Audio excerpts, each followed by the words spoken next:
Before we jump into the nitty-gritty of using Facebook and Twitter to market your business, I find it helps to put social media marketing in context of where it falls in the pantheon of what's possible to market online. So I think, for example, that we're all familiar with websites, right, and how you market a website online. You can let people know what your website address is. You can get listed in directories. You can make sure that your site is able to be found on search engines, so prospects who are searching for a keyword or phrase that your site has will find your site in the first or second page of the results. Or if that's not possible, you can always pay to appear on the first or second page of the results. Or you can pay for banner ads or email blasts, driving traffic to your website. What you'll see frequently in this list is that it costs money to get your website noticed, to get prospects to your website. Then we have blogs. Marketing a blog is essentially the same as marketing a website. It does have a URL. You do have to let people know about it. What is a little bit different about it, though, is first of all, it could be a supplement to your existing website, and some people actually have it be their main website, but it has an RSS feed, and an RSS feed is what is driving a lot of social media marketing. It is a social media venue.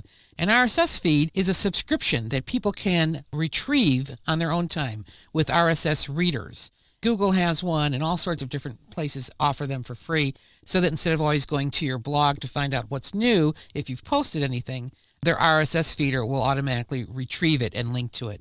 In addition to that, what's a little different about marketing via a blog than a website is that you have a lot of interaction with the end users. You get comments on your posts, and you can reply to those comments. So instead of somebody just reading your website and moving on, they actually can let you know if they agree with what you're saying or if they want something more. And of course, the person who's writing these things has a voice. It's not just a bland corporate presence. There's actually a human being behind the website. So it's more personal, more topical. Right? And then we come to social media marketing. Now, social media can be anything from Flickr, where people are sharing images with each other and tagging and writing comments on them, to MySpace or YouTube, or of course Facebook and Twitter, and there's probably at least 200 more that I just didn't have room for on this screen. Social media marketing, it's a special case scenario because first of all, you have to remember that the word social here, each one of these represents a social community, and inside those social communities there are smaller social communities. So for example, on Facebook, though there might be 250 million users, you're in a community with your 20 or 30 or 40 friends. All right, so these are social communities of individuals. Now, the opportunity here is that in some of these social media marketing venues, a company can be a member of the community, the brand as a community member.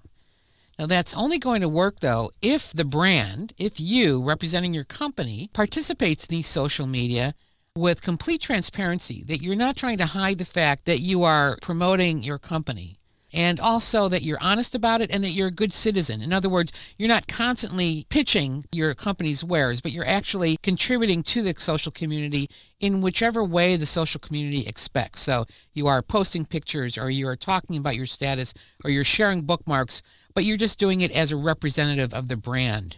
And in this way, as long as you're a good citizen, then there is an opportunity for the person representing the business to use these social media marketing venues to market their company, to promote upcoming events or new products, and especially to provide customer service. So if your customers are members of the social group that you are participating in, then you can actually interact with them right there in the social community.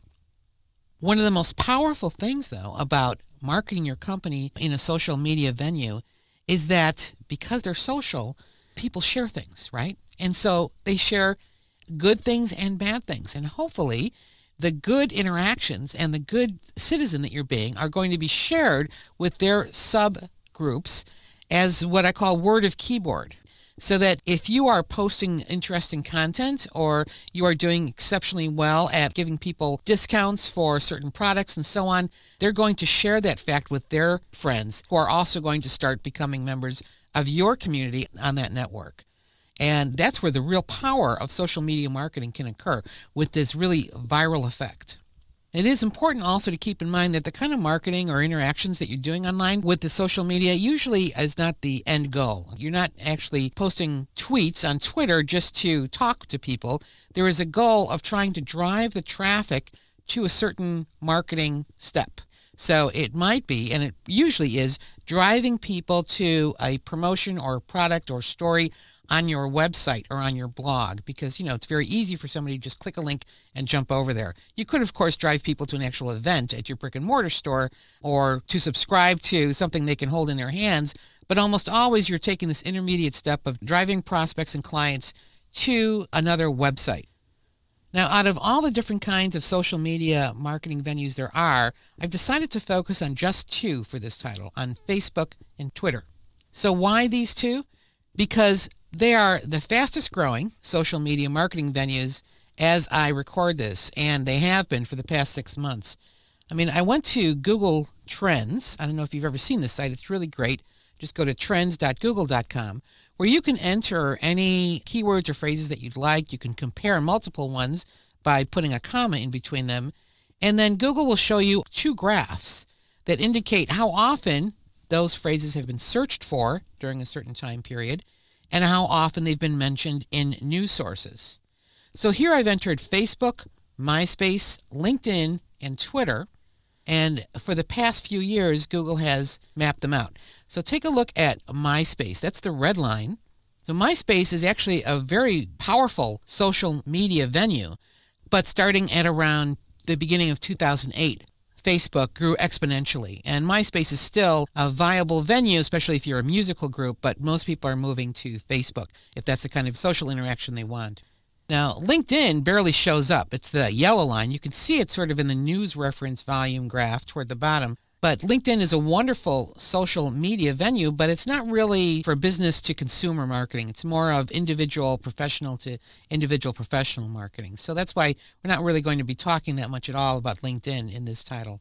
Twitter, though, that green line, look at how, though it's very small in the top graph, the one about how many people are searching for it, you can see that it did make an appearance at least. It is being searched for more often than LinkedIn.